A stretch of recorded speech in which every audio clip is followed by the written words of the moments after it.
Alright guys, a quick one. Here, I'll detail how to reset Samsung TV remote. So whether you have a smart TV or a non-smart TV and you want to reset your Samsung smart TV remote, then here's a video for you. So if at the end of this you find this offer informative, please don't forget to like and then subscribe. The first you want to note is the Samsung TV remote you see on the screen might be different from your own Samsung TV remote. Now the first you want to do is flip the Samsung TV remote to the battery and then uncover the battery.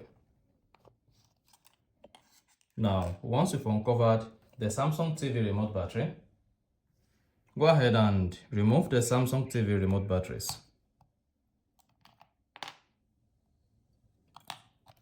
Now I want to check whether the Samsung TV remote batteries are in good shape.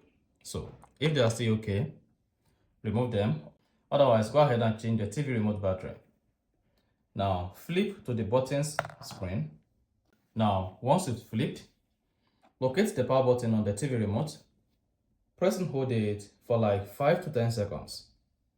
What this does is going to help you to code boot the TV remote by discharging any stored charge on the TV remote.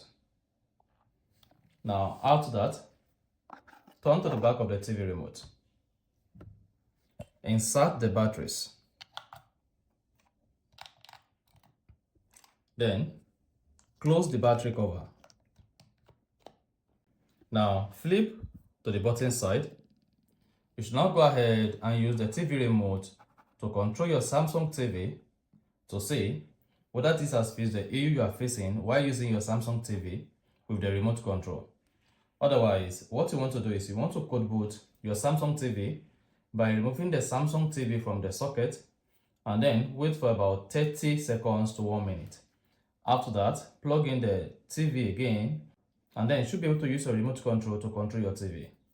And that is it. So that's exactly how to reset Samsung TV remote. So if you found this offer informative, please don't forget to like and then subscribe.